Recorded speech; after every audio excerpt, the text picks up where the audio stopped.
करते हैं main point पे, जो लाखों बच्चों का बहुत बड़ा सर का दर्द है। वो क्या है? कैलकुलेशन सॉल्व करना। सबका यही सवाल होता है कि कैसे कैलकुलेट किया जाता है किसी भी फॉर्मूले के वैल्यू को। अब इसका सलूशन क्या है? इसका सीधा सलूशन ये है कि आपको बेसिक मैथ्स के कुछ कैलकुलेशन आने चाहिए और कुछ फॉर्मूले आपको डायरेक्ट याद होने चाहिए। ये सलूशन हम बताएंगे अभी आपको। कैलकुलेशन पे पूरा फोकस किया जाएगा। मान के चलिए ये वीडियो आपको न्यूमेरिकल सिखाने के तरीके से लेकर मेन फोकस कैलकुलेशन पे रखा जाएगा, ठीक है। अब देखो 4 स्टेप में हमको क्या करना होता है। 4 स्टेप ट्रिक में है एस।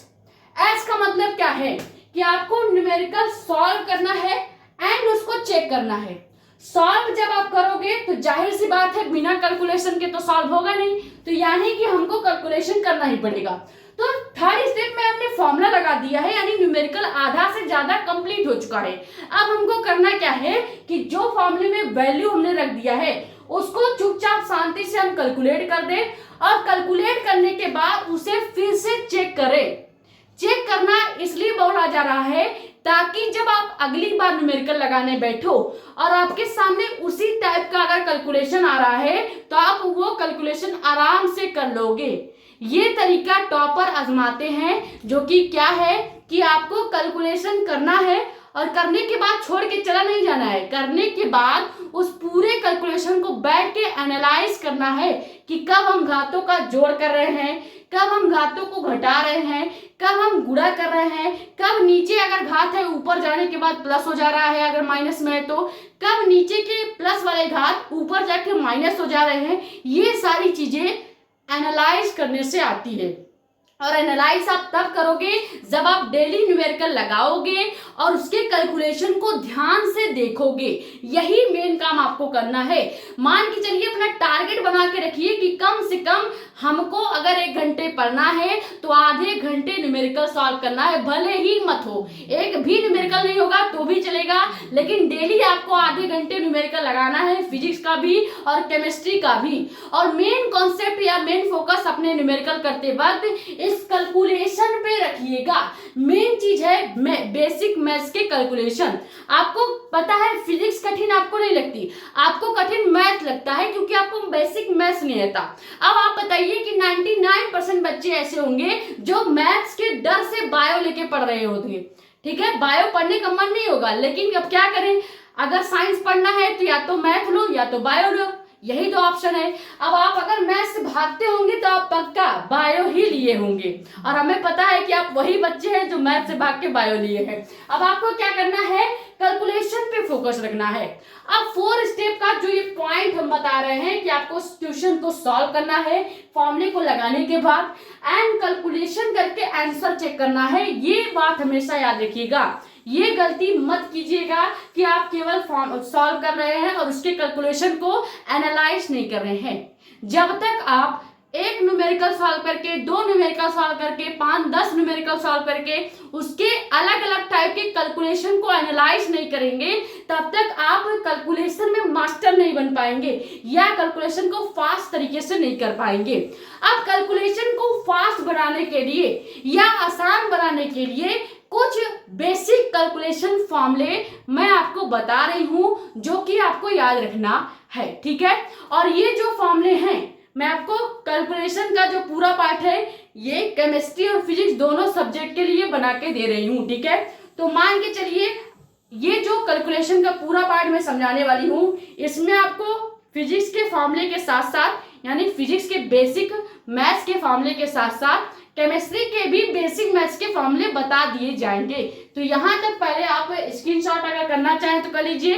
बाकी हम बता रहे हैं कि इसमें से आपको कुछ भी नोट करने की जरूरत नहीं है, अभी नोट करना जब होगा तो मैं आपको बताऊंगी, ठीक है। पहले ये मैनेज करेंगे फिर आगे कैलकुलेशन के पार्ट को समझेंगे। तो अब बात करते हैं मेन चीज जो कि है कैलकुलेशन का। न्यूमेरिकल में सबसे ज्यादा इंपॉर्टेंट होता है या सबसे ज्यादा इंपॉर्टेंट रोल जो होता है वो होता है कैलकुलेशन का। अगर आपने ये समझ लिया क्वेश्चन क्या है, किस चैप्टर का है, किस टॉपिक का है, कौन सा फॉर्मूला लगाना है, क्या वैल्यू दिया है, क्या निकालना है, ये सारी चीजें क्लियर हो गई हैं, तो आप बढ़ते हो थर्ड स्टेप पे जो कि होता है फॉर्मूला लगाने का। ठीक है, जैसे ही आप फॉर्मूला लगा लेते हैं तो आपके पास सबसे बड़ा जो प्रॉब्लम आती है वो ये आती है कैलकुलेशन का। आपको कैलकुलेशन करने में दिक्कत आती है। आप फॉर्मूला लगा ले जाएंगे लेकिन कैलकुलेशन करते करते पूरा सवाल नहीं कर पाते। क्यों? क्योंकि आपको बेसिक मैथ्स के कैलकुलेशन या तो कठिन लगते हैं या तो आपको बोरियत सा लगता है। वो इसलिए लगता है क्योंकि आपको कुछ फॉर्मूले पता नहीं है, कुछ ट्रिक्स पता नहीं है बेसिक कैलकुलेशन करने का। अब मेन चीज देखते हैं कैलकुलेशन किया कैसे जाता है। सबसे पहले स्टेप बाय स्टेप आपको कैलकुलेशन करना होता है। ऐसा नहीं है कि आप दशमलव सॉल्व कर रहे हैं, दशमलव का गुणा कर रहे हैं, उसी में आप पावर भी सॉल्व करने लगे, ऐसा नहीं करना। पहले आपको पावर को सॉल्व करना पड़ेगा, फिर डेसिमल को सॉल्व करना पड़ेगा, फिर अगर यूनिट्स में चेंज करना है तो आप यूनिट में चेंज करेंगे। जैसे अभी एग्जांपल के साथ आपको बताया जाएगा, उसका टेंशन मत लीजिए। ठीक है, फिर आपको क्या करना होगा, हमेशा कैलकुलेशन करते वक्त ध्यान रखना है कि जो भी पावर है उसको अच्छे से सॉल्व कीजिएगा। जो भी डेसिमल दिया होगा, दशमलव कहाँ पे लगाना है, कब ऊपर दशमलव जाता है, कब दशमलव नीचे आता है, ये सारी चीजें आपको ध्यान रखनी है। और यूनिट्स कब चेंज करना है तो ये आपको क्वेश्चन में जब दिया है करके वैल्यू आप लिखेंगे वहीं पर यूनिट आपको चेंज कर देना है। ठीक है, आगे कैलकुलेशन में यूनिट चेंज करने के लिए मत रखिएगा, यूनिट सेकेंड स्टेप में ही चेंज कर देना है। ठीक है, जैसे आपको क्वेश्चन समझ में आ जाएगा और क्या दिया है ये समझ में आ जाएगा तो वहीं पे आप यूनिट उसका चेंज कर दीजिएगा। जो भी वैल्यू दिया होगा उसका यूनिट वहीं पे चेंज कर देंगे। जैसे हमने बताया कि अगर माइक्रो कूलम में है तो आपको वहीं पे कूलम में चेंज करके रख लेना है। ठीक है, अब आते हैं थर्ड स्टेप जो कि क्या करना होता है, आंसर के साथ आपको उस आंसर का राइट यूनिट लिखना होता है। जैसे मान लो अगर आप फोर्स का मान निकाल रहे हो, बल का मान निकाल रहे हो, तो क्या इसका आंसर जो भी आएगा, जैसे मान लो 25 इसका आंसर आया है, तो क्या अगर हम बल निकाल रहे हैं तो लास्ट में न्यूटन लगाएंगे, क्योंकि बल का जो यूनिट होता है, मात्रक होता है, वो न्यूटन होता है। तो मान लीजिए ये पूरा आंसर क्या हो जाएगा, 25 न्यूटन लिखा जाएगा। यही होता है आंसर के साथ यूनिट्स को सही तरीके से लिखना। जो भी आप निकाल रहे हो हमेशा याद रखिएगा उसी के यूनिट्स को आंसर में लिखना होता है। अगर आप बल निकाल रहे हो तो बल का यूनिट लिखेंगे, अगर आप वैद्युत क्षेत्र की तीव्रता निकाल रहे हो तो वैद्युत क्षेत्र की तीव्रता का यूनिट लिखेंगे। जो आंसर आएगा उसी के अकॉर्डिंग उसकी यूनिट लिखनी है।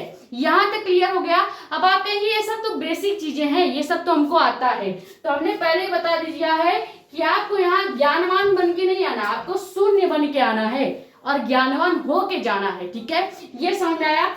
आप ध्यान से देखिएगा, अब कैलकुलेशन में सवाल किस किस टाइप का पूछा जाएगा। अभी हमने बता दिया कि या तो आपसे पावर के यानी घातों का जोड़ पूछ लिया जाए, घटाना पूछ लिया जाए, गुणा पूछ लिया जाए या भाग पूछ लिया जाए। ठीक है, ऐसे टाइप के न्यूमेरिकल लिखने को मिलेंगे। या तो आपको डेसिमल के गुणा पूछ लिया जाए, भाग पूछ लिया जाए, जोड़ पूछ लिया जाए या घटाना पूछ लिया जाए। ठीक है, ये इस टाइप के सवाल फिजिक्स में आएंगे। अगर केमिस्ट्री की बात करें तो केमिस्ट्री में भी घातों का जोड़ घटाना गुणा भाग ये सब पूछा जाता है। डेसिमल के गुणा भाग जोड़ घटाना पूछे जाते हैं। लेकिन साथ ही साथ आपको कुछ चैप्टर्स ऐसे हैं केमिस्ट्री में, खासकर जहां पे प्रथम कोटि की अभिक्रिया की बात करें, प्रथम कोटि की अभिक्रिया से रिलेटेड, द्वितीय कोटि की अभिक्रिया से रिलेटेड या तृतीय कोटि की अभिक्रिया से रिलेटेड जो भी न्यूमेरिकल्स पूछे जाते हैं उसमें लॉग से रिलेटेड क्वेश्चंस आएंगे, याद रखिएगा।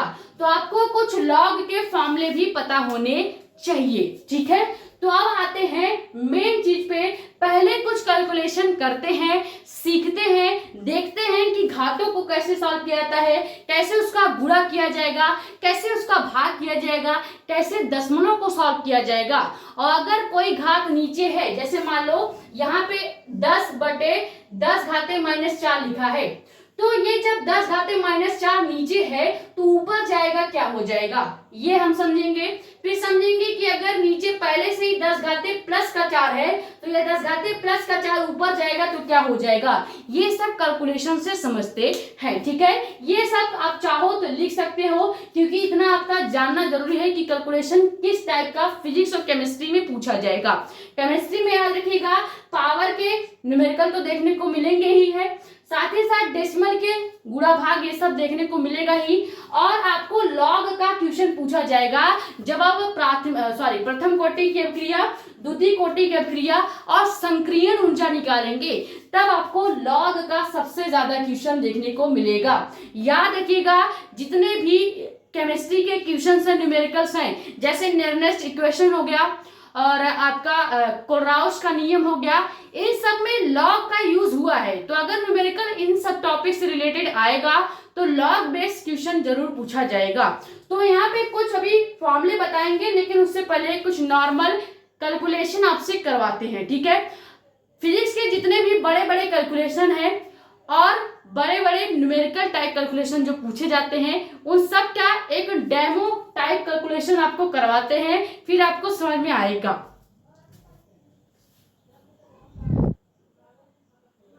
तो आप ध्यान दो, जैसे यहाँ पे हमने एक कैलकुलेशन एग्जांपल के फॉर्म में लिया है, इसको कैलकुलेट करके हम आपको कुछ चीजें सिखाएंगे, जैसे यहाँ पे घातों को कैसे हल करना है और दशमलव को कैसे हटाना है, और कोई भी घात अगर नीचे बटे में है तो ऊपर जाएगा क्या होगा, ये सारी चीजें समझते हैं। तो फिजिक्स के बड़े बड़े जो ऐसे टाइप के कैलकुलेशंस होते हैं, या जब भी आप कैलकुलेशन करने बैठते हैं तो आप इस छोटे बच्चे की तरह क्वेश्चन लेके बैठते हैं और थोड़ी देर बाद परेशान होकर ऐसे हाथ रख के बैठ जाते हैं और कैलकुलेशन छोड़ देते हैं।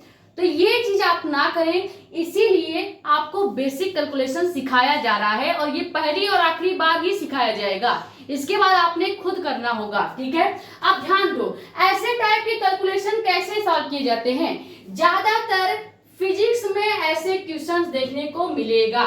अभी बता दे रही हूँ, हर बार फिजिक्स में ऐसे कैलकुलेशंस आपने देखे होंगे, और यहीं पे आके आप रुक जाते हो, क्योंकि आपको ये पावर सॉल्व करने नहीं आता, ये पावर सॉल्व करने नहीं आता, ये दशमलव हटाना नहीं आता, ये नीचे जो ब्रैकेट का भी स्क्वायर दिया है, इन सबको सॉल्व करना नहीं आता, वही यहाँ पे सिखाने वाले हैं। अब ध्यान से देखो कैसे सॉल्व करना होता है। नॉर्मल बच्चे की तरह मान के चलते हैं कि आपको कैलकुलेशन बिल्कुल नहीं आता, हम जीरो से सिखा रहे हैं। ठीक है, आप ध्यान से सुनो, अगर आपके पास इस तरह का कैलकुलेशन दिखे जिसमें दशमलव भी है, घातों वाला भी कुछ कैलकुलेशन दिख रहा है और नीचे घात का भी स्क्वायर दिया है, तो कैसे इसको सॉल्व करेंगे? एक ही तरीका है, बहुत आसान सा, ध्यान दीजिएगा। सबसे पहले आपको क्या करना है, ये दशमलव के जितने भी नॉर्मल अंक दिखाई दे रहे हैं उसको अभी वैसे ही रहने देना है, यानी हम 2.5 को वैसे लिखेंगे, इनटू में 1.6 को वैसे लिखेंगे। अभी दशमलव को सॉल्व नहीं करना। पहले जब आपको कैलकुलेशंस नहीं आते हैं, जब आपको न्यूमेरिकल लगाने में डर लगता है, तो पहला आपको ये करना है कि आपको पहले घातों को सॉल्व करना सीखना पड़ेगा। जब आप पावर्स को सॉल्व करना सीख जाएंगे, तब जाके आप डायरेक्ट इनका गुणा करके पावर्स को वहीं पे घटा के लिख सकते हैं, जो कि एक ऐसा बच्चा करता है जो ज्यादातर कैलकुलेशन प्रैक्टिस कर चुका है। लेकिन मैं ये मान के चलती हूँ कि आपको कैलकुलेशन नहीं आ रहा है, तो आप क्या करेंगे, पहले जो नॉर्मल पॉइंट्स वाले कैलकुलेशन वैल्यूज होंगे उसको अलग से लिख लेंगे, और जो पावर है जैसे 10 की घात -7 का गुणा 10 की घात -19 के साथ कर देंगे। ठीक है, यानी घातों को एक जगह लिख दीजिएगा और पावर वाले जितने भी नंबर है उसको एक जगह लिख देंगे। यहां तक क्लियर हुआ? नीचे क्या करना है, नीचे ध्यान से देखिएगा, अगर आपको 2 गुणे 10 घाते -2 का होल स्क्वायर दिया है तो इसका सीधे सीधे मतलब ये है, देखो अगर आपको 2 गुणे 10 घाते -2 का स्क्वायर दिया है तो इसका सीधे सीधे मतलब ये है कि एक बार आपको 2 का स्क्वायर करना है और एक बार आपको 10 घाते -2 का स्क्वायर करना है। क्लियर? किसी भी वैल्यू के बाद ब्रैकेट लगा के स्क्वायर या क्यूब लिखा हो तो इसका मतलब यही होता है कि आपको एक बार पहले वैल्यू का स्क्वायर करना पड़ेगा और एक बार आपको दूसरे वैल्यू का स्क्वायर करना पड़ेगा। इस तरह से इसको सॉल्व करते हैं। ये जो ब्रैकेट वाला आपके पास कैलकुलेशन दिख रहा है, इसको इस तरह से सॉल्व करेंगे। तो अब हम क्या करेंगे, ये जो 2 गुणे 10 घाते माइनस 2 का वर्ग है, इसको हम लिख सकते हैं 2 का स्क्वायर इंटू में 10 घाते माइनस 2 का स्क्वायर। क्या आप इस तरह से लिख सकते हैं? एकदम नॉर्मल कैलकुलेशन लेके चल रहे हैं, ठीक है। तो हम नॉर्मली क्या करेंगे, ये जो पावर 2 लगा है, एक बार हम इस 2 का स्क्वायर कर देते हैं और एक बार 10 घाते माइनस 2 का स्क्वायर कर देते हैं। तो ये जो इतना बड़ा कैलकुलेशन दिख रहा था, क्या ये छोटा सा कैलकुलेशन नहीं हो गया? हो गया कि नहीं? बस लगाने का तरीका होना चाहिए। अब क्या करेंगे, हम जो ये घात है अब इसको पहले घटाएंगे। हमेशा याद रखिएगा, जब भी घातों का गुणा किया जाएगा, हमेशा के लिए याद रख लीजिए। अभी हम आपको लिखवा देंगे, टेंशन मत लीजिएगा, ठीक है। कुछ इंपॉर्टेंट कैलकुलेशन फॉर्मूले लिखवाने वाले हैं, उसमें ये चीज हम नोट करवा देंगे कि जब घातों का गुणा होता है तो यहाँ पे हम क्या करते हैं, घटाते हैं। यानी कि नीचे का जो बेस 10 है इसको ऐसे ही रहने देंगे, लेकिन पावर -7 और -19 जो है इसको आपस में घटा देंगे। तो क्या हो जाएगा, अभी ये 2.5 वैसे रखेंगे, 1.6 भी वैसे रखेंगे। अब हमको क्या करना है, ये जो ये जो बेस 10 है इसको वैसे ही रखेंगे। अब हमको सॉल्व क्या करना है, पावर को। मेन चीज आपको यहीं पे दिक्कत आती है कि आपको 10 घाते -7 गुणे 10 घाते -19 को सॉल्व करने नहीं आता। तो हम सिखा देते हैं क्या करना है। जब भी घातों का गुणा करना होगा, जब भी घातों का गुणा होगा तो लिख लीजिएगा, नीचे का आधार आपको वैसे रखना है। जैसे यहाँ पे 10 सेम है, यहाँ पे भी 10 सेम है, तो जो चीज सेम होगा उसको बेस बोलेंगे और बेस हमेशा वैसे ही रख दिया जाता है। क्लियर हो गया? अब आपको क्या करना है, ये जो -7 है इसको घटाएंगे -19 के साथ, ठीक है। -7 को -19 के साथ घटाएंगे। ऐसा क्यों किया जाता है? क्योंकि घातों का गुणा करते वक्त हमेशा पावर्स को घटाया जाता है। ये पॉइंट आपको याद रखना है। वहीं पे अगर घातों का भाग करना होता, अगर हमें 10 घाते -7 का भाग करना होता 10 घाते -19 के साथ, तो हम क्या करते, -7 को जोड़ देते -19 के साथ। ये हमेशा बात याद रखिएगा। अगर घातों का गुणा करेंगे तो हमेशा पावर को घटाएंगे, अगर घातों का भाग करेंगे तो हमेशा पावर को जोड़ेंगे। बेस आपको वही रखना है, पावर के साथ केवल खेलना होता है। ये क्लियर हुआ? अब ध्यान से देखो, अभी फिलहाल हमें गुणा करना है तो भाग को मिटा देते हैं, गुणा पे फोकस रखते हैं। देखो कैसे सॉल्व करेंगे। जब आपके पास -7 और -19 दिया है, इसको आपको घटाने के लिए बोल रहा है, तो क्या करेंगे, ये -7 वैसे ही रखेंगे, इसके साथ आपको कुछ नहीं करना है। आपको घटाना केवल इसके साथ है, 19 के साथ। किसके साथ? -19 के साथ। अब अगर फॉर्मूले को देखो तो फॉर्मूले में पहले से माइनस है और हमें इसको किसके साथ घटाना है, तो -19 के साथ। तो क्या ये माइनस माइनस +19 हो जाएगा? हो जाएगा या नहीं? हो जाएगा, ठीक है। अब अगर यहाँ पे इसको घटाएंगे तो माइनस और प्लस मिलके माइनस हो जाता है।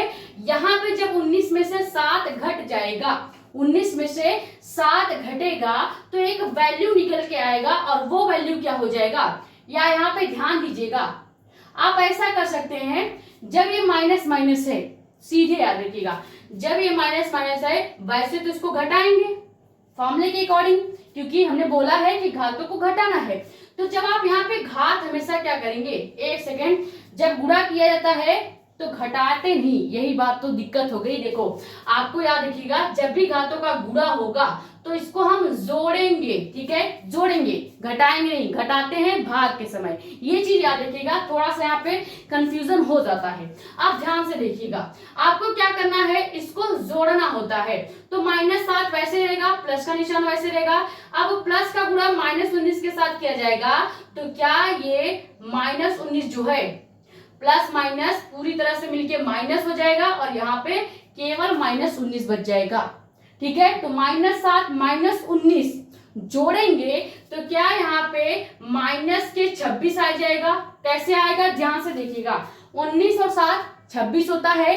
अब माइनस क्यों लग रहा है, ये आपका सवाल होना चाहिए, ये आपका सवाल होना चाहिए। ऐसा क्यों किया जाता है, जब भी हम कोई भी घातों का गुणा करते हैं तो गुणा करने के बाद जैसे यहाँ पे 26 आया है, ठीक है, तो हम 26 के आगे माइनस क्यों लगाते हैं? इसका जवाब ये है कि आपको देखना पड़ता है कि कौन सा घात बड़ा है, -7 बड़ा है या -19 बड़ा है। तो आपका जवाब होगा कि -19 बड़ा होगा, ठीक है। तो वैसे तो -7 बड़ा होना चाहिए, वो भी कब? जब एक प्लस में होगा एक माइनस में होगा, लेकिन जब दोनों ही माइनस में हैं तो माइनस की जो संख्या बड़ी होगी वही हम लेकर चलते हैं, ठीक है। जैसे अगर -7 है और -19 है, आपसे कोई पूछे कि ये बताओ कि -7 बड़ा है या -19 बड़ा है, तो दोनों माइनस में है तो आपका जवाब 19 होगा, ठीक है। अब 19 के आगे कौन सा निशान है? माइनस का। इसीलिए जो भी जोड़ने के बाद मान आता है हम देखते हैं कि कौन सा वैल्यू बड़ा है, जो वैल्यू बड़ा होगा उसके आगे जो भी निशान होगा वो हम लगा देते हैं। यहां तक क्लियर हुआ? एक चीज याद रखिएगा, हमेशा जब घातों का, यहाँ पे लिखवा देते हैं, घातों का गुणा जब होगा तो घात क्या होगा? घात जुड़ जाते हैं, जुड़ जाते हैं, ये बात याद रखिएगा। तो अब हम यहाँ पे सीधे लिख सकते हैं माइनस माइनस प्लस, या फिर माइनस ही रहने देंगे और 26 लिख देंगे, ठीक है। यानी सीधे सीधे अगर आपको फास्ट कैलकुलेशन करना होगा तो आप इतना स्टेप थोड़ी ले जाएंगे। आप क्या करेंगे, अगर दोनों माइनस में है सीधे उसको जोड़ दीजिएगा, 19 और 7 जो भी होगा उसको जोड़ देंगे, और अगर बड़ा नंबर 19 है और उसके आगे माइनस दिख रहा है तो आप माइनस लगा देंगे, बस इतना ही करना है। ये तो इतना समझाने के लिए आपको हमने धीरे धीरे कैलकुलेशन बताया है कि आखिर घातों का गुणा किया कैसे जाता है, ठीक है। तो ये समझ में आ गया। आपको कुछ नहीं करना होगा, जब भी पावर का गुणा करने को बोलेगा और दोनों घात माइनस में होंगे तो सबसे पहले पावर का गुणा करते वक्त ही हमको याद रखना है कि जो भी घात होगा उसको सबसे पहला काम जोड़ देंगे। अगर 19 और 7 है तो 19 7 को जोड़ेंगे 26 हो जाएगा। आप ध्यान देंगे कि दोनों क्या माइनस में है। अगर दोनों माइनस में है तो अब ये देखेंगे कि बड़ा नंबर कौन है। जैसे बड़ा नंबर 19 है तो 19 के आगे कौन सा निशान है? माइनस में है, क्योंकि दोनों ही वैल्यू माइनस में है। तो हम क्या करेंगे, 26 के आगे जो मान आया है वो भी माइनस में लिख देंगे। ये होता है घातों का गुणा करना, ठीक है। यहीं पे अगर घातों का भाग देता तो हम क्या कर देते, 19 में से 7 को घटा देते, और जो घटाने के बाद वैल्यू आता उसके आगे भी माइनस लगाते। क्यों? क्योंकि हमें अभी बताया कि आपको देखना होता है कि जो वैल्यू माइनस में बड़ी होगी आपको वही निशान लेके चलना है। चाहे आप घटा रहे हो चाहे आप जोड़ रहे हो, आपको निशान वही लगाना है जो सबसे बड़ा मान होगा। क्लियर हो गया? अब ये ऊपर हमने सॉल्व कर लिया। अब हमको नीचे क्या करना है, नीचे सीधे सीधे आपको इस 2 का स्क्वायर करना है तो 4 हो जाएगा, गुणा कर देंगे। अब अगर आपके सामने ये कैलकुलेशन आ गया कि आपको 10 घाते -2 का वर्ग करना है तो आप कैसे करेंगे, ये कैलकुलेशन में आप फंस जाते हैं। ये आप नोट करना चाहें तो नोट कर लीजिएगा, स्क्रीनशॉट ले सकते हैं। अगर घातों का गुणा होता है तो कैसे किया जाता है, तरीका क्या है, इसका स्क्रीनशॉट कर लीजिए, तब आपको बार बार याद रहेगा, ठीक है। अब मेन बात करते हैं कि पावर का भी स्क्वायर हो, पावर का भी क्यूब हो तो कैसे सॉल्व किया जाए। जैसे हमको दिया है 10 घाते -2 का स्क्वायर। इस कैलकुलेशन को कैसे करेंगे आप, बेसिक सा कैलकुलेशन है। जब भी 10 के घाते कोई भी मान दिया हो, अगर यहाँ पे 10 घाते -8 का स्क्वायर दिया होता तो कैसे सॉल्व करते, ये दोनों को सॉल्व करके बताते हैं तो आपको ये चीज सॉल्व करना आ जाएगा। इस टाइप का जो कैलकुलेशन होगा वो आपको आ जाएगा। ये एग्जाम्पल के तौर पे आप ले सकते हैं, ठीक है, एग्जाम्पल के तौर पे नोट कर लीजिएगा। अब देखो कैसे सॉल्व करते हैं। अगर आपको 10 घाते -2 देकर इसका भी स्क्वायर दिया होगा तो कैसे सॉल्व करेंगे। सबसे पहले जो बेस है उसको वैसे लिख लेना है, ठीक है। अब पावर में ध्यान दीजिए क्या है, -2 है, तो आपको इस बेस का कभी भी स्क्वायर नहीं करना होगा, आपको केवल इस -2 का स्क्वायर करना है। तो आप ध्यान दीजिए, अगर 2 का स्क्वायर करेंगे तो क्या ये 4 हो जाता है, हो जाता है कि नहीं। और माइनस पहले से फॉर्मूले का था तो हम फॉर्मूला में जो माइनस है वो वैसे ही रख देंगे। ये इतना सा ही कैलकुलेशन था। तो अगर कहीं भी 10 घाते -2, 10 घाते -8, 10 घाते माइनस करके कोई भी चीज दिया हो और उसका वर्ग करना हो तो सीधे सीधे आपको 10 वैसे ही रखना है, और जहां पे क्या करना है, -8 का वर्ग दिया है तो 8 का स्क्वायर क्या होगा, 8 का स्क्वायर क्या होगा, 64 हो जाएगा। 8 गुणे 8 करिए 64, तो -64 यानी कि 10 घाते -64 इसका आंसर हो जाएगा। इस तरह से इस टाइप के कैलकुलेशन को सॉल्व करते हैं। यानी बेस आपको वही रखना है, जो भी घात होगा केवल उसका स्क्वायर कर दीजिएगा, आपका मेन आंसर निकल के आ जाएगा। यहीं पे अगर क्यूब दिया होता तो कैसे करते, यानी कि अगर हमें कह दे कि 10 घाते -3 का क्यूब करना है तो आप कैसे करेंगे, ये कैलकुलेशन कैसे करेंगे। तो आपको कुछ नहीं करना है, पावर को वैसे रखेंगे। 3 त्रिका 9 होता है और 9 त्रिक 27 होता है, तो यहाँ पे -27 लिख देना है, ये आपका आंसर हो जाएगा। क्लियर, यानी आपको आधार जो है वैसे ही रखेंगे, केवल इस -3 का आपको क्यूब करना है। तो आपको पता है -3 का क्यूब 27 होता है, यानी कि हम 10 घाते -27 इसका आंसर लिख सकते हैं। इस तरह के कैलकुलेशन आप कर ले जाओगे। यही टाइप का कैलकुलेशन आपके फिजिक्स में आएगा और इसी टाइप का कैलकुलेशन केमिस्ट्री में भी देखने को मिलेगा। तो अब हम क्या करेंगे, यहाँ पे 10 घाते -2 का स्क्वायर करना है, तो हम यहाँ पे लिख सकते हैं क्या, 10 घाते -4 लिख सकते हैं। अभी बताया केवल इस -2 का स्क्वायर करना होगा। अब अगर आपका ये सवाल है कि अगर यहाँ पे 10 घाते +4 का स्क्वायर करना हो तो कैसे करेंगे। अभी ये माइनस में था तो हम माइनस लेके चल रहे थे, अब आपको बस वो माइनस नहीं लगाना है। यानी कि अगर इसको सॉल्व करना होगा, ये भी एक एग्जांपल मान लीजिएगा। अगर आपसे बोले 10 घाते +4 है और आपको इसका वर्ग करना है तो कैसे करेंगे। यहाँ पे हम फिर से बेस जो है वैसे रखेंगे, यानी 10 को आपको वैसे ही रखना है। अब 4 का स्क्वायर क्या होता है, 16 होता है, तो यानी 10 घाते 16 इसका आंसर हो जाएगा। और प्लस में रहेगा क्योंकि यहाँ पे -4 नहीं है।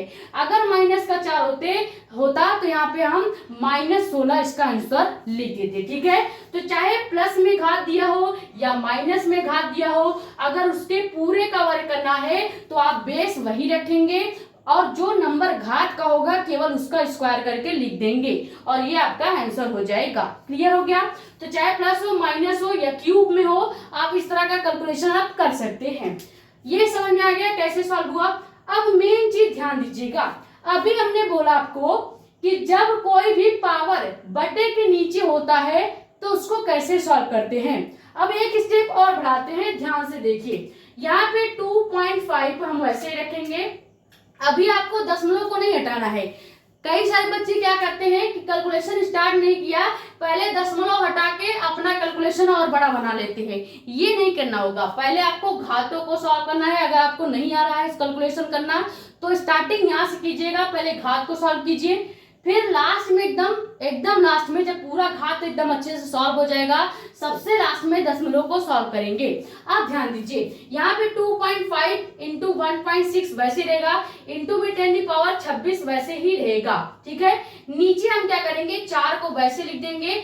अगर हमारे पास 10 घाते -4 बटे के नीचे है तो हमेशा याद रखिएगा, जब भी कोई भी घात वाला अंक जो है वो बटे के नीचे है और उसका पावर माइनस में है तो ये पूरा ऊपर चला जाएगा। ठीक है, और जैसे ये ऊपर जाएगा तो यहाँ पे 10 घाते -4 जो है ये बटे के नीचे से ऊपर जा रहा है तो 10 घाते प्लस में कन्वर्ट हो जाएगा। इसको याद रखिएगा, ये थोड़ा बहुत बेसिक चीजें आपको याद रखनी है, इसको लिखना नहीं है, बस केवल याद रखिएगा। ठीक है, जो 10 घाते -4 है अगर बटे के नीचे है ऊपर जाएगा 10 घाते +4 हो जाएगा। अगर यहाँ पे 10 घाते +4 होता और ये ऊपर जाता तो 10 घाते -4 हो जाएगा। यहाँ पे लिखना चाहे तो इस चीज को लिख सकते हैं, हम आपको लिख यहाँ पे बता देते हैं। ठीक है, जैसे मान लो 10 बटे 10 घाते 4 दिया है और प्लस में है। ठीक है, ये ऊपर जाएगा तो यहाँ पे हम लिख सकते हैं 10 × 10 घाते प्लस का 4 था तो यहाँ पे -4 इसको लिखा जा सकता है। ठीक है, क्लियर। ये आप पहला एग्जांपल डाल के लिख लीजिएगा।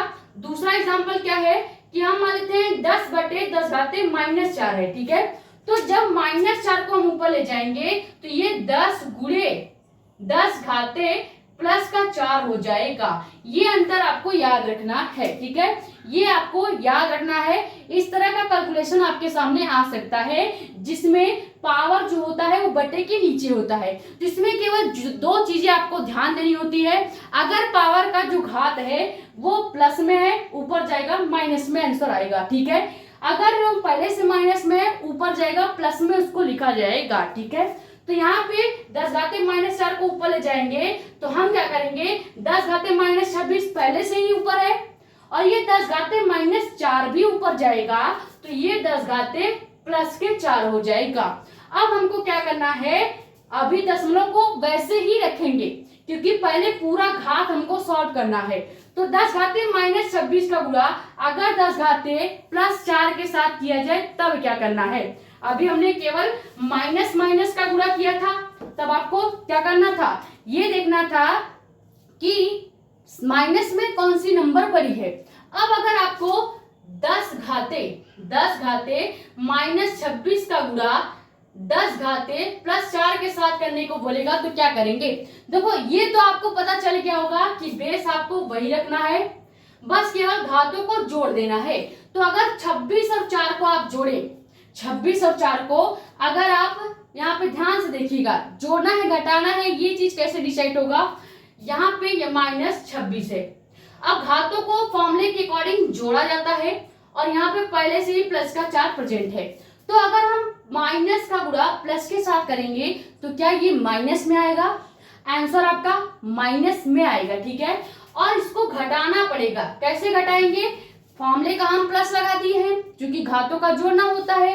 अगर यहाँ पे माइनस 4 होता तो हम इसको क्या कर देते, इसको घटाने की बजाय जोड़ देते, लेकिन इसको घटाया क्यों जा रहा है, हमेशा याद रखिएगा। अगर एक पावर माइनस में है और दूसरा पावर प्लस में है तो इसको प्लस करने के बाद हम इसको घटाएंगे, यानी फॉर्मूले का प्लस करने के बाद इसको घटाएंगे तो माइनस 26 और प्लस 4 घटाएंगे तो माइनस 22 इसका आंसर आएगा। आप चाहे तो घटा सकते हैं, 26 में से 4 घटाएंगे 22 आएगा। अब आपको माइनस क्यों लिखना है, अब आपका ये सवाल होना चाहिए कि माइनस क्यों लिखा जाएगा। तो हमने बोला था आपको बस ये ध्यान रखना है कि सबसे बड़ा नंबर क्या है, ये नहीं देखना है कि उसके आगे क्या लगा है, कौन सा निशान लगा है, ये नहीं देखना है। बस आपको देखना है कि पावर में सबसे बड़ी नंबर कौन सी है। जैसे 4 बड़ा नंबर है या 26, तो 26 बड़ा नंबर है। 26 के आगे जो भी निशान दिया होगा, चाहे वो माइनस का हो चाहे वो प्लस का हो, वही आपको आंसर के साथ लिख देना है। तो जब भी आप 10 घाते माइनस 26 का गुणा 10 घाते प्लस 4 से करेंगे तो सबसे पहले एक माइनस है एक प्लस है, तो यहाँ पे घटाना होगा, ठीक है। कैसे घटाएंगे, माइनस 26 को वैसे लिखेंगे। अब जब भी घातों का गुणा होता है तो हम उसको नॉर्मली जोड़ते हैं, तो माइनस 26 को जोड़ेंगे प्लस 4 के साथ, माइनस प्लस प्लस हो जाता है, तो 26 4 जुड़ के 22 होगा और सबसे बड़ा अंक 26 है और 26 के आगे माइनस था इसलिए हमने माइनस लगा दिया है। ये हो गया घातों का गुणा तब जब एक प्लस में हो और एक माइनस में और एक प्लस में हो। दोनों माइनस में होंगे तो हम सीधे घटाकर माइनस का निशान लगा देंगे। दोनों में से एक माइनस एक प्लस होगा तो आप घटाएंगे किसको, 26 में से 4 को, और सबसे पहले माइनस लगाएंगे ये देखकर कि सबसे बड़ी संख्या क्या है। अगर यहाँ पे सबसे बड़ी संख्या प्लस में 26 के बाद 27 दिया होता तो हम इसको 10 घाते प्लस का 22 रखते। क्लियर हो गया। अभी यहाँ पे क्या लिखेंगे, जब इसका कैलकुलेशन करा जाएगा तो यहाँ पे आ जाएगा 2.5 वैसे रखेंगे, 1.6 वैसे ही रखना है, इंटू 10 की पावर माइनस 26 का गुणा 10 की पावर प्लस 4 के साथ करने पर 10 घाते माइनस 22 आंसर आया है, ठीक है। तो नीचे हमारे पास केवल 4 बच गया है, ऊपर हमारे पास 2.5 गुणे 1.6 गुणे 10 घाते माइनस 22 हो गया है। तो देखो इतना बड़ा कैलकुलेशन को हमने छोटा करके इतना छोटा सा कर दिया है। अब इसको कैसे कैलकुलेट करना है, यहाँ पे आपको अब दशमलव को सॉल्व करना है। अभी तक बस हम केवल घात को ही सॉल्व कर रहे थे, ध्यान से देखिए। ऊपर के घात को पहले सॉल्व किया, फिर नीचे के घातों को सॉल्व किया, फिर ऊपर के घात को पूरी तरह से सॉल्व करके नीचे के घात को भी पूरी तरह से हमने सॉल्व किया है। लेकिन अभी तक क्या हमने डेसिमल को छुआ था, डेसिमल के जो भी अंक थे क्या हमने उसको सॉल्व किया, नहीं किया। अब यहाँ पे इस स्टेज स्टेप पे आपको डेसिमल को सॉल्व करना है। यही चीज आपको ध्यान रखनी है। जब आप न्यूमेरिकल लगाना स्टार्ट करते हो तो आपको पहले घातों को अच्छे से सॉल्व करना है, फिर जाके डेसिमल का गुणा भाग करना है। ठीक है, तो आप क्या करेंगे, यहाँ पे डेसिमल को कैसे हटाया जाए, हमेशा याद रखिएगा, अगर बटे के ऊपर कोई भी अंक है जिसमें डेसिमल दिया गया है तो ये दशमलव हटाने के बाद नीचे 0 बढ़ाया जाता है। ठीक है, और अगर नीचे जैसे 4 की जगह 4.10 दिया होता, अगर यहाँ पे 4 की जगह, यहाँ पे कुछ एग्जांपल्स ले लेते हैं। अब इसको सॉल्व करना है तो पहले इसको इरेज कर देते हैं। ठीक है, देखो इसको कैसे सॉल्व करेंगे, अगर आपके सामने ये आ गया तो इसको कैसे सॉल्व किया जाएगा। इसको सॉल्व करने का तरीका ये है कि ऊपर हमको दिया है 2.5 गुणे 1.6 गुणे 10⁻22। तो हमें क्या करना होगा, ऊपर के साइड दशमलव है तो ऊपर दशमलव जितना हटाएंगे, जैसे यहाँ पे 2.5 दिया है यानी एक अंक के बाद दशमलव है तो इसको हटाएंगे तो हम नीचे 1 0 बढ़ाएंगे। अगर यहाँ पे 2.567 दिया होता तो यानी कितने अंक के बाद दशमलव है, 1 2 3 अंक के बाद दशमलव था तो हम इसके नीचे लिख देते, क्या नीचे लिख देते 3 0। क्लियर हो गया। तो यही चीज आपको देखना है कि दशमलव कितने अंक के बाद है, पहले तो ये आपको देखना है। ठीक है, जैसे यहाँ पे 2.5 बस था यानी दशमलव 1 अंक के बाद है तो बटे के नीचे हम 1 0 लिख देंगे। क्लियर। वहीं पे अगर दशमलव 3 अंक के बाद होता तो हम बटे के नीचे 3 0 लिख देते। ये आपको सीखना पड़ेगा कि आप जब भी दशमलव हटा रहे हैं तो ये याद रखिएगा कि दशमलव कितने अंक पे था, डेसिमल कितने अंक पे था, ये जब पता चल जाएगा। और अगर ऊपर से दशमलव हटाया जा रहा है तो 0 हमेशा नीचे लिखा जाएगा, बटे के नीचे। ये याद हो गया। अब अगर यहीं पे आपको कह दिया जाए कि ये ऊपर केवल 25 गुणे 16 गुणे 10⁻22 है और नीचे जो 4 है ये 4 9 के 4.15 है, तो आप कैसे सॉल्व करते। अगर बटे के नीचे दशमलव दिया है और ऊपर नॉर्मल अंक दिए हैं तो क्या करते हैं, हम पहले देखते हैं कि दशमलव कितने अंक पर है। जैसे यहाँ पे दशमलव है तो इसके पहले कितने अंक है, 1 अंक और 2 अंक, 2 अंक बाद दशमलव है यानी हम 2 0 ऊपर की साइड बढ़ा देंगे तो 10⁻22 को हम 10⁻24 लिख सकते हैं, या इसको 22 ही रहने दो, हम एक 0 यहाँ पे कर देते हैं और या कहीं पे भी गुणे 10 या 100 से गुणा कर दीजिए सीधे, मतलब ठीक है। यानी देखिए नीचे का 4.15 होता, नीचे कोई भी अंक दशमलव में होता तो हम ऊपर 0 बढ़ाएंगे, ये देखेंगे कितना अंक बाद दशमलव है उतना 0 ऊपर बढ़ा देना है। ठीक है, वहीं पे अगर ऊपर दशमलव दिया होगा तो पहले देखेंगे कितने अंक बाद दशमलव है और उतना अंक नीचे की साइड बढ़ा देंगे। ये होता है दशमलव को हटाने का तरीका। ये सब आपको क्लास 8 में सिखाया जाता है जो कि मुझे अभी सिखाना पड़ रहा है। ठीक है, अब ध्यान से देखना, यहाँ पे ये 2.5 इंटू 1.6 इंटू 10⁻22 बटे 4, इसको कैसे सॉल्व करेंगे। तो हम 2.5 में से अगर दशमलव हटा रहे हैं तो दशमलव 1 अंक के बाद है यानी हम यहाँ पे 4 के बाद 0 लिख देंगे नीचे की साइड। ठीक है, वहीं पे 1.6 का अगर दशमलव हटाएंगे तो 1 अंक बाद दशमलव था, फिर से 0 नीचे की साइड बढ़ा देना है। क्लियर। अब ऊपर हमारे पास क्या हो गया, 25 गुणे 16 गुणे 10⁻22 बटे 400 हो गया है। ठीक है, ये समझ में आया। अब इसको कैसे सॉल्व करेंगे, हम देखो 400 का हम क्या 16 से भाग दे सकते हैं, तो यहाँ पे 4 1 का 4 और यहाँ पे 16 हो जाएगा। ठीक है, 4 से ये 400 का 4 कट गया और 16 जो है वो 4 बार में कट गया। नीचे हमारे पास बच गया क्या, ऊपर बच गया 25 गुणे 4 गुणे 10⁻22। ठीक है, और नीचे हमारे पास बच गया 100। ठीक है, तो क्या हम 25 को 100 से काट सकते हैं, तो यहाँ पे 25 1 का 25 और नीचे 4 हो जाएगा। ठीक है, नीचे 4 हो जाएगा। तो अब हमको क्या करना है, इसको कैसे सॉल्व करेंगे। ये जो नीचे का 4 है, इस 4 से हम इस वाले 4 को अगर कैंसिल कर दें तो हमारा मेन आंसर 1 गुणे 10 घाते माइनस 22 आ जाएगा, या इसको केवल 10 घाते माइनस 22 भी लिखा जा सकता है। बस इतना ही कैलकुलेशन आपको करना था।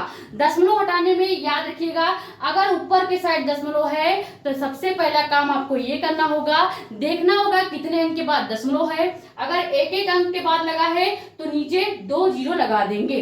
अगर यहाँ पे नीचे दशमलव होता, जैसे नीचे 4.14 या 1.5 कुछ भी दिया होता, तो नीचे जितने भी अंक के बाद दशमलव होता हम उतने जीरो ऊपर लिख देते या उतना बार गुणा कर देते। जैसे 2 अंक के बाद जीरो था तो हमने ऊपर 100 से गुणा कर दिया, 3 अंक के बाद होता तो हम ऊपर 1000 से गुणा कर देते, 4 अंक के बाद होता तो हम ऊपर 1 गुणे 4 बार जीरो लिख के गुणा कर देते। यही तरीका होता है कैलकुलेशन करने का। ये समझ में आ गया नॉर्मल कैलकुलेशन कैसे किया जाता है। अब हम कुछ फॉर्मूले आपको बेसिक कैलकुलेशन के देंगे जो हमेशा आपको याद रखना है और उसे बार बार अपनी कैलकुलेशन में लगाना है, ठीक है। और ये जो फॉर्मूला शीट दिया जाएगा इसको हर बार कैलकुलेशन में यूज करेंगे तो ही आपको याद होगा, ऐसे रटने से याद नहीं होगा, ठीक है। ये स्क्रीनशॉट करना चाहे तो कर सकते हैं, वैसे केवल एक एग्जाम्पल के फॉर्म में हमने बताया है, लेकिन साइड साइड में जो चीजें हमने समझाई है वो आपके लिए इंपॉर्टेंट हो सकता है। तो आप ध्यान से देखिए, कैलकुलेशन का कुछ बेसिक मैथ्स के फॉर्मूले आपको याद होने चाहिए और ये आपके लिए बहुत ज्यादा इंपॉर्टेंट है। सबसे पहले आपको याद क्या करना है, देखो बेसिक कैलकुलेशन फॉर्मूला, ठीक है। इसमें पहला चीज आपसे ज्यादातर कैलकुलेशन में घातों का सवाल आ रहा है, ठीक है। ये आपने अभी देखा कैलकुलेशन करके एक, अब उसमें आपने क्या देखा कि घातों का या तो गुणा पूछ लिया जा रहा है या तो भाग पूछ लिया जा रहा है। जब भी घातों का गुणा किया जाएगा तो आप क्या करेंगे, जो भी घात a और b होगा उसको आपस में जोड़ेंगे, लेकिन ये जोड़ना डिपेंड करता है कि a माइनस में है या b माइनस में है, a प्लस में है या b प्लस में है। उसके अकॉर्डिंग हम इसे प्लस माइनस का गुणा करने के बाद ये डिसाइड करते हैं कि इसका जो मेन आंसर आएगा वो जुड़ेगा या घटेगा। अभी हमने आपको करके बताया भी, ठीक है। अब अगर घातों का भाग करना होगा तो मेन चीज क्या होता है, आपको हमेशा नॉर्मली घटाना होता है, लेकिन ये डिपेंड करता है कि जो ये a पावर है यानी घात a जो है ये माइनस में या प्लस में है, ठीक है। सेम इसी तरह घात b माइनस में या प्लस में है, उसके अकॉर्डिंग हम इसको माइनस जो फॉर्मूला है वहां से प्लस या माइनस का गुणा करने के बाद ही यहाँ पे घटाते हैं, ठीक है। तो जब भी घातों का गुणा होगा हमेशा जोड़ेंगे, जो भी घात होगा उसको जोड़ेंगे, ठीक है। जब भी घातों का भाग होगा हमेशा घातों को घटाएंगे और आधार को सेम ही लिखेंगे। ये पहला फॉर्मूला आपको याद होना चाहिए। ज्यादातर फिजिक्स और केमिस्ट्री का हमेशा घातों का गुणा और भाग ही पूछा जाता है, कभी भी पूरे कैलकुलेशन में घातों का जोड़ और घटाना ज्यादा नहीं पूछा जाता, ठीक है। अब आते हैं फिजिक्स के लिए एक मोस्ट इंपॉर्टेंट चीज जो आपको याद होना चाहिए, और ना केवल फिजिक्स में, ये केमिस्ट्री में भी यूज होता है। जैसे कहीं पे 1 मिलीमीटर दिया है और आप चाहते हैं कि आप इसे मीटर में कन्वर्ट कर दें, तो आपको क्या करना होगा, 10 घाते माइनस 3 से गुणा करना पड़ेगा जो भी वहां पे नंबर दिया होगा। जैसे 5 मिलीमीटर दिया होता तो हम क्या करते, 5 मिलीमीटर को अगर हमको मीटर में कन्वर्ट करना होगा तो हम 5 का गुणा करेंगे 10 घाते माइनस 3 के साथ, फिर जो आंसर आएगा वो मीटर में आ जाएगा। क्लियर।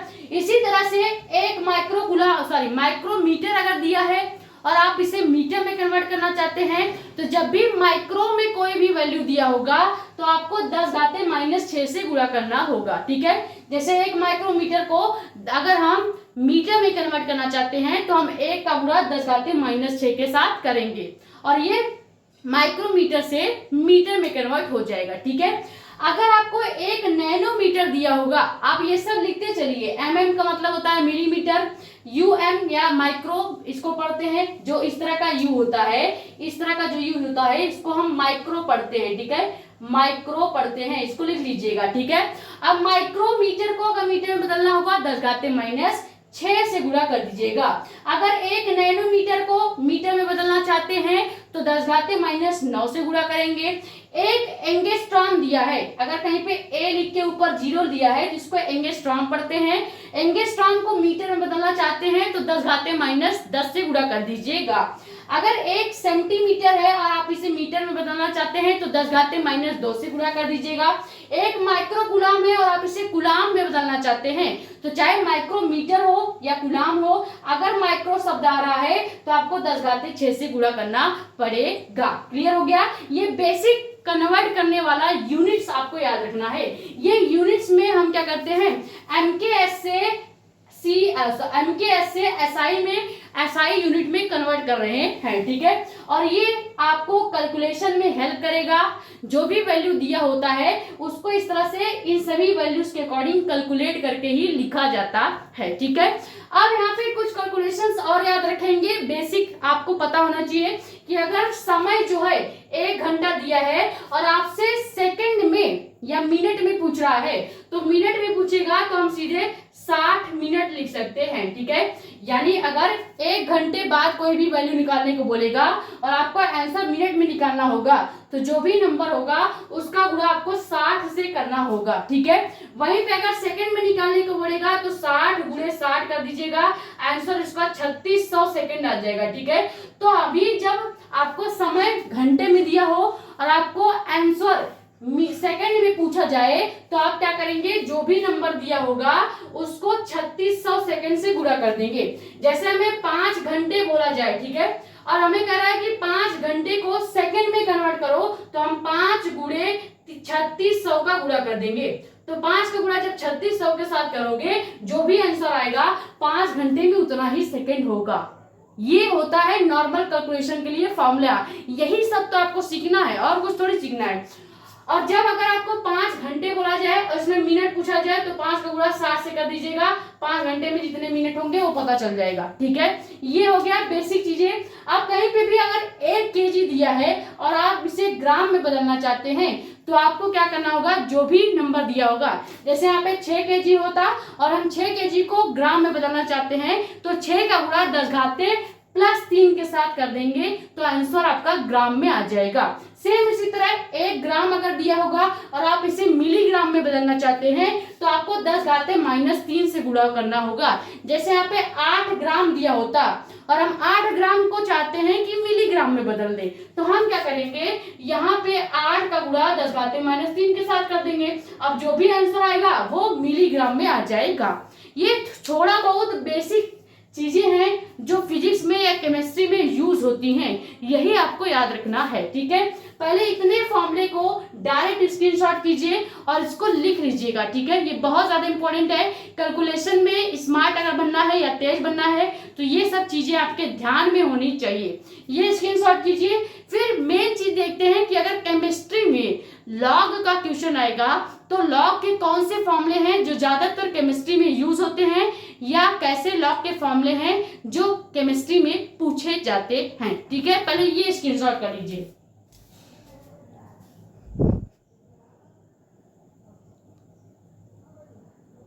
अब देखो केमिस्ट्री में ही लॉग के क्वेश्चंस पूछे जाते हैं, फिजिक्स में लॉग का क्वेश्चन आता भी नहीं है। 1-2 आएगा तो आप इन्हीं फॉर्मूले से कर ले जाओगे।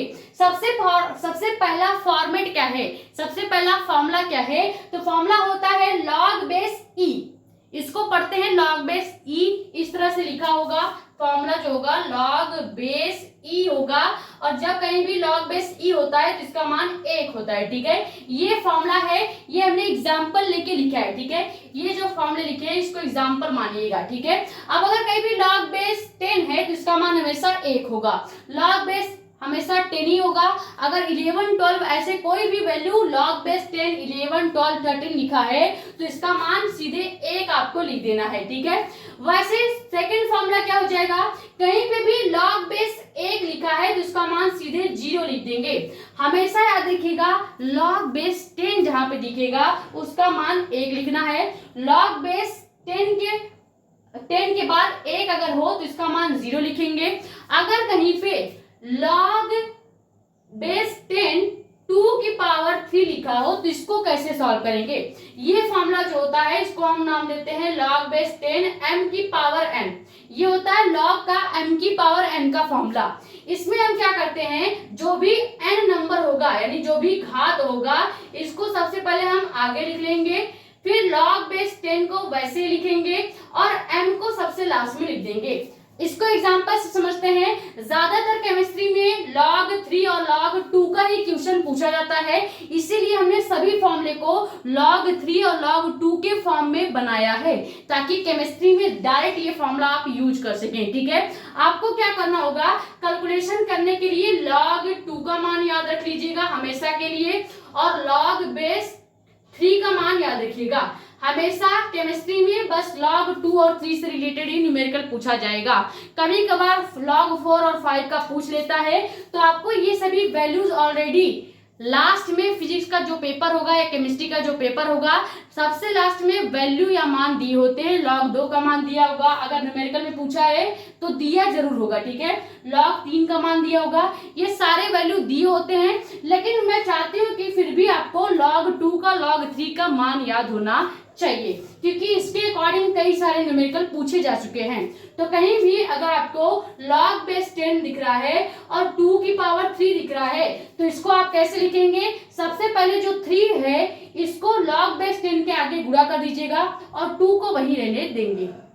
क्लियर, ये फॉर्मूला होता है log बेस 10 m की पावर n का। अब आते हैं चौथे फॉर्मूले पर। चौथा फॉर्मूला किसकी तरह दिख रहा है, तो ये दिख रहा है log बेस 10 m अपान n की तरह। ठीक है, तो अगर फॉर्मूला log बेस 10 m अपान n की तरह दिख रहा है, मान लीजिए m आपका 3 है और ये जो 2 है ये n है। ठीक है, तो इसको कैसे लिखना होता है, जब भी log बेस 10 m अपान n दिखेगा तो इसको हम लिखेंगे क्या, log base m minus log base n। ठीक है, log बेस 10 n लिखा जाएगा। इस फॉर्मेट में आपका फॉर्मूला होगा। इसको हमने यहाँ पे एग्जांपल के साथ लिख दिया है, क्योंकि अभी हमने बताया कि हमेशा log 3 और 2 से रिलेटेड ही क्वेश्चन आता है। तो इस फॉर्मूले को अगर कहीं भी log बेस 10 m की अपान n दिखेगा तो इसको हम लिख सकते हैं log base 10 m minus log base 10 n लिखा जा सकता है। ठीक है, यानी यहाँ पे आप एग्जांपल देख सकते हैं। हमने क्या किया, अगर m3 है और m2 है तो इसको क्या लिख दिया, सबसे पहले log 10 को वैसे रहने देंगे। यहाँ पे m लिखना होता है तो m हमने 3 माना है, तो log base 10 3 minus log base 10 2 हमने इसको कन्वर्ट कर दिया है। ठीक है, अब अगर आपको एक और फॉर्मूला दिख जाए, कहीं भी log base 10 m into n लिखा हो, जैसे यहाँ पे फॉर्मूला क्या हो जाएगा, log base 10 m into n के फॉर्म में कोई फॉर्मूला दिख रहा है तो हम इसको लिख सकते हैं क्या, log base 10 m plus log base 10 n लिख देना है। बस याद रखिएगा, जब भी m अपान n का फॉर्मूला होगा तो इसमें हम घटा देते हैं दोनों लॉग को, और यहाँ पे जब भी m इंटू n का फॉर्म होगा तो इसमें हम इसमें हम जोड़ देते हैं दोनों लॉग को। अब आपको करना क्या है, इसका एग्जांपल देखते हैं। जैसे हमने एग्जांपल ले लिया है log बेस 10 3 इंटू 2, तो अगर हम 3 को m मान ले और 2 को n मान ले तो क्या हम इसको log base 10 3 plus log base 10 2 लिख सकते हैं। यही तो फॉर्मूले में हमने बताया है। इसी तरह से आपको log के फॉर्मूले को यूज करना है। क्लियर हो गया, ये कुछ बेसिक हमने आपको कैलकुलेशन के मेथड बता दिए हैं, फॉर्मूले बता दिए हैं जो आपको याद रखना है। ये जितने भी log के 5 फॉर्मूले आपको दिखाए गए हैं, इन पांचों फॉर्मूलों को याद रखिएगा, ज्यादातर आपको केमिस्ट्री में यूज करने को मिलेगा। क्लियर हो गया, तो आई होप ये वीडियो जो है आपके लिए बहुत ही ज्यादा हेल्पफुल रहा होगा। फिजिक्स के जो बड़े बड़े न्यूमेरिकल्स थे या जो बड़ा कैलकुलेशन का पार्ट होता था, घातों का जोड़ घटाव गुणा भाग, ये सब हमने आपको आज डिटेल में समझा दिया है। कैसे दशमलव को हटाते हैं, ऊपर होगा तो क्या करेंगे, नीचे जीरो बढ़ाएंगे, नीचे होगा दशमलव तो क्या करेंगे, बटे के ऊपर जीरो बढ़ाएंगे। ये सारी बेसिक से बेसिक कैलकुलेशन हमने आपको सिखा दिया है। ठीक है। तो आई होप वीडियो आपके लिए जो है बहुत ही ज्यादा हेल्पफुल रही होगी। अगर वीडियो पसंद आई है तो वीडियो को लाइक कर दो, नए हो तो चैनल को सब्सक्राइब कर दो, ताकि ऐसी ही इंफॉर्मेटिव और इंपॉर्टेंट वीडियोस आपके पास आती रहे। ज्यादा से ज्यादा वीडियो कर दो शेयर, ताकि और वीडियो जुड़ जाए। बाकी अपने कमेंट्स या डाउट आप यहाँ पे या हमारा इंस्टाग्राम आईडी भी है मेडिको स्माइल साक्षी मिश्रा नाम से, वहां पे भी अपने डाउट्स पूछ सकते हैं। ठीक है। अब एक बात याद रखिएगा, इसके बाद अगर भी आपको कैलकुलेशन में प्रॉब्लम होगी तो उसका एक सोल्यूशन है, फॉर्मूला याद कर लीजिए, और दूसरा सोल्यूशन ये है ज्यादा से ज्यादा कैलकुलेशन कीजिए। बिना खुद से न्यूमेरिकल सॉल्व किए, बिना खुद से कैलकुलेशन लगाए आपको चीजें नहीं आने वाली हैं। और मेन चीज आपको फोकस रखना है, जब भी आप कैलकुलेशन कंप्लीट कर लेंगे, कैलकुलेशन को दोबारा चेक कीजिएगा, ये जरूरी है। और चेक करते वक्त आपको एनालाइज करना है कैसे कैसे गुणा किया गया है, कैसे भाग दिया गया है, कैसे दशमलव को हटाया गया है, कैसे घातों को घटाया गया है, ये सारी चीजें आपको एनालाइज करना है। इससे क्या होगा, आपको अगली बार जब आप न्यूमेरिकल करेंगे तो आपको उस न्यूमेरिकल में कैलकुलेशन जो पार्ट आएगा उसमें हेल्प मिलेगी। धीरे धीरे एनालाइज करते करते आप कैलकुलेशन में बहुत अच्छे हो जाएंगे। जैसे एक टॉपर बच्चा सेकंडों में कैलकुलेशन करता है, आप भी वैसा करने लग जाएंगे। ठीक है, ये स्क्रीनशॉट कर लीजिए। मिलते हैं नेक्स्ट वीडियो में। Thank you so much.